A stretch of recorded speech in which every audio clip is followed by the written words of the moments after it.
Hello everyone, welcome back to the channel. I get a lot of questions about how to make a zine, and in today's video I'm going to address that.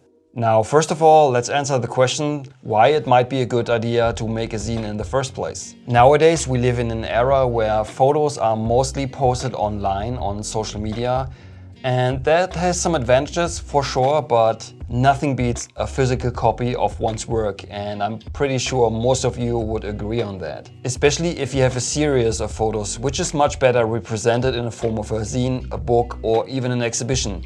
I think posting online works much better if you have single images. If you want to make a zine, the first question will be what kind of work do you want to publish? Some already existing work, or do you want to start a new project from scratch? And to illustrate that a little bit better, I want to give you some examples. For instance, my first zine, Extra Wide, was based on photos that were already there when I decided to put them in a zine. The overall theme of the zine was the unique and cinematic look of the photos taken with an X-Pan. However, the photos itself are not so much related to each other because I had no intention to publish them in a zine when I shot them. On the other hand, my new zine 28 already existed up here as an idea before I even take a single photo. That has some advantages because you can achieve a consistent look through all the images. In this case, I picked one camera with one lens to shoot the whole project, and I only used one film stock. That was way different compared to my X-Pan zine. There I shot also one camera, one lens, but I shot all kinds of film stocks. I shot black and white and all sorts of color films, and I rather have a consistent look throughout the whole zine.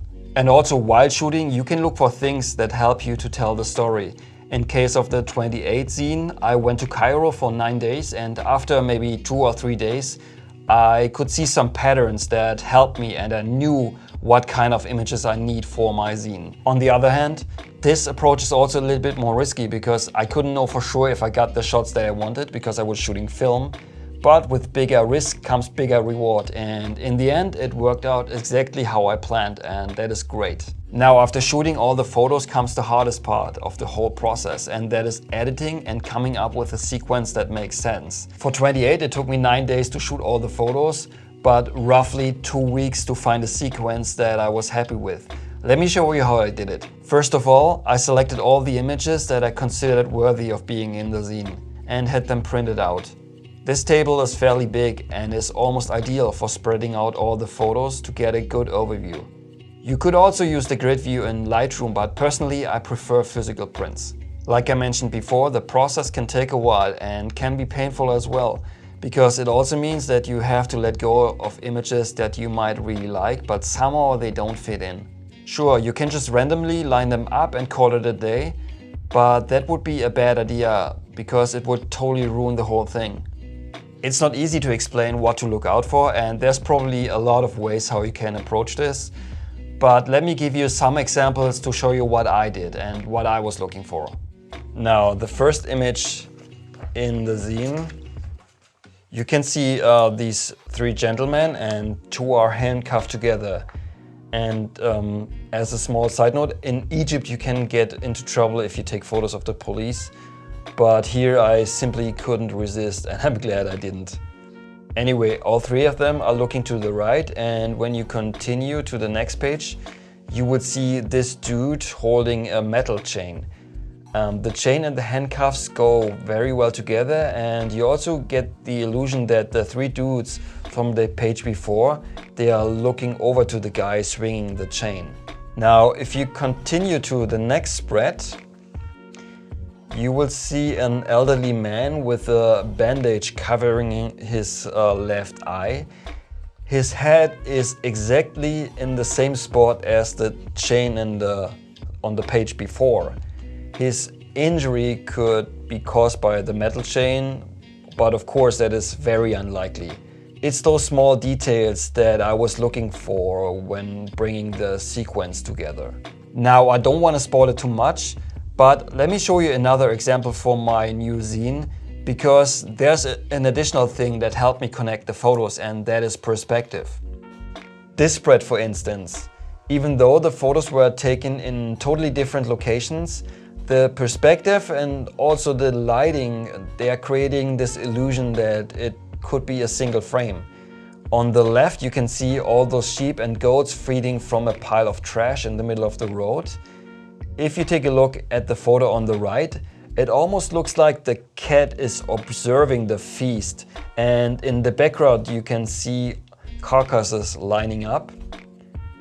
It's a very gloomy scene, but I like the spread a lot because it all works together so perfectly. And on top of that, on the right side of the frame, it's very small, it's a very small detail, but there's a 28, which is kind of a nice Easter egg. The toughest part is done. Now it's time for the design and the layout of the zine. And in case of 28, first of all, I had to think about the size and the aspect ratio of the zine. And I wanted to go for a more traditional aspect ratio because that gave me a little bit more flexibility in terms of designing the zine. And also the size. I wanted to make it fairly big because bigger is better, and also in some of the photos there are really small details that otherwise would get lost if the zine would be smaller, like this one here. When it comes to software, I was using Adobe InDesign. It's not hard to learn, and even if you have no experience with it, it's not that hard. And you could also look here on YouTube because there's a ton of tutorials here.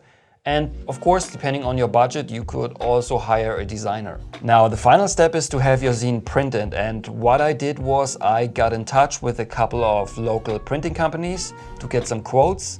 And after deciding for a printing company, I met up with them and they talked me through the whole process. Depending on the number of copies you want to print, there are many options out there.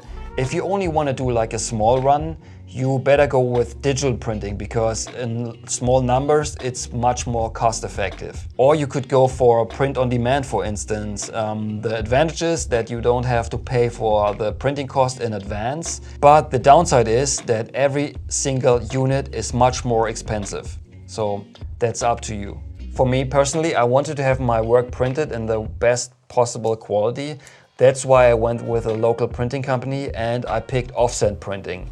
And on top of that, I picked a higher quality paper that is extremely white, and that makes the photos stand out even more. And first time I saw the paper, I knew that I want to go for that. Let me tell you, it is pretty nerve-wracking when you see your printed zine for the first time. But after reviewing it and seeing everything is alright and everything turned out the way I planned it to, that was really great. Okay guys, even though the whole process seems a little overwhelming, if you have never done this, I highly encourage you to try it. It's really nice to have like a physical copy of your work in your hands, so highly recommend you give it a try at one point. Now, if you want a copy of 28, the link will be in the description box down below. And also down below will be the link to my X-Pen zine.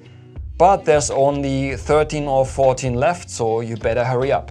Okay, that's it for today's video. If you have further questions, drop them down below. And as always, if you like the video, give it a thumbs up. Subscribe to my channel if you haven't already, and we will see each other very soon in the next one.